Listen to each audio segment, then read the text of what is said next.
Brake साथै साथै मैले सोध्नु मन लागेको ब्रेक छ कि छैन? ब्रेक त यो चाहिँ अलिक सेफ्टी के यो चाहिँ एक्सिलेटर हो। होइन ठिक छ यो यसमा यो सबै गियर हो यो। 100% भरोसा गरेर बस्नु न। होइन म त एकदम 100% भरोसा गर्छु कि। ल हेर्नु भाइ ल हेर्नु म यो यसले मलाई थाम्छ कि थाम्दैन? थाम्छ नि। ल म चाहिँ बस्नु पर्यो यहाँ भाइ साहब। ल हेर्नु भाइ साहब यो चाहिँ अलिक सेफ्टी के अब यो चाहिँ एक्सिलेटर हो। यो भने अब यसलाई एक्सिलेटर चाहिँ केमा एउटा बान्नु पर्छ होला होइन यसलाई? यो खुट्टामा बस्छ। यो खुट्टामा बस्छ। खुट्टैबाट गाडीको जस्तो होइन? ए ल ठिक छ।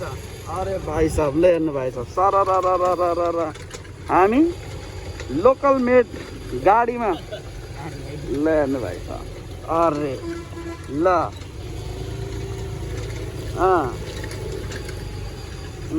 अब यहाँ फेरि अब अफरोडिङ छ होला। अफरोडिङ हान्छ। यो टायर चाहिँ के स्कुटीको नै हो? होइन अटोको हो।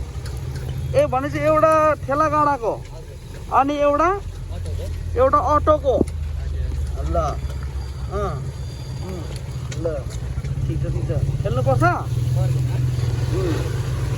अरे भाइ साहब ठिक छ लडाउने त नलडाऊ है भाइ। 100% भरोसा गरेर बस्नु न। होइन म त एकदम 100% भरोसा गर्छु। यता लानु पर्यो। यता ल हेर्नु भाइ कति स्पिड कुद्छ यो? ल अब तपाईँ पनि बस्नु। ल तपाईँ पनि बस्नु। 3 जना थाम्छ होला। ल बस्नु। ए भाइ त अब 3 जना बसिया छ। बिचैदेखि भाँच्ने चाहिँ नभाँच्यो छ भाइ? भाँच्यो भने फेरि हामी चाहिँ फेरि खाएर छैन नि। फेरि भाँच्यो भने सक्यो क्या भाँच्नु चाहिँ। मेरो चाहिँ अब पछाडि अब भान्जा पनि आइरहेको छ। अब हामी अब यो बाइकलाई टप छ यसले? ए सरी हो। साथै साथै मैले सोध्नु मन लागेको ब्रेक छ कि छैन? ब्रेक त छ कि यो बाबाको खुट्टा नेरी छ, बाबाको हात नेरी छ क्या। ए ब्रेक छ नि त छ नि। ए त्यही त ब्रेक चाहिँ नम्बर 1 भनेको हरेक गाडी हरेक साइकल हरेक यात्री अटो चढ्ने जुनै पनि साधनमा ब्रेक चाहिँ हुनु एकदम सुरुमा आवश्यकता छ। केही कुरा बनाउनुभन्दा अगाडि चाहिँ म पनि भन्छु ब्रेक बनाउनु चाहिँ एकदमै जरुरत छ। हेर्नु भाइ साहब यसले लगभग 30 किलोमिटर 40 किलोमिटर प्रति घन्टा त कुद्छ होला यो लोड लिएर। होइन नि यो 60 त गर्छ नि। 60 गर्छ यो। स्टेबिलिटी हेर्न सक्नुहुन्छ। स्टेबिलिटी बबाल छ। यो सस्पेन्सनले धेरै काम गरेको छ नि त स्टेबिलिटीको लागि होइन? स्टेबिलिटीको लागि एकदम बाप रे। ए ल कान्छ ल यार एकदम मलाई खुसी लाग्यो आफ्नो गाउँठाउँमा यतिको भनेको ब्रेक कसले हान्थ्यो ल भाइ अरे ल भाइ मेरो भाइ तो super best of lock uncle धेरै बधाई छ।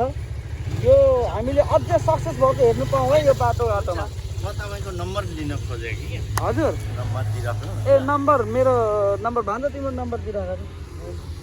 मेरो आज नयाँ सिम हालेको छु कि। बाइक लिन जानुपर्छ। ल ठिक छ।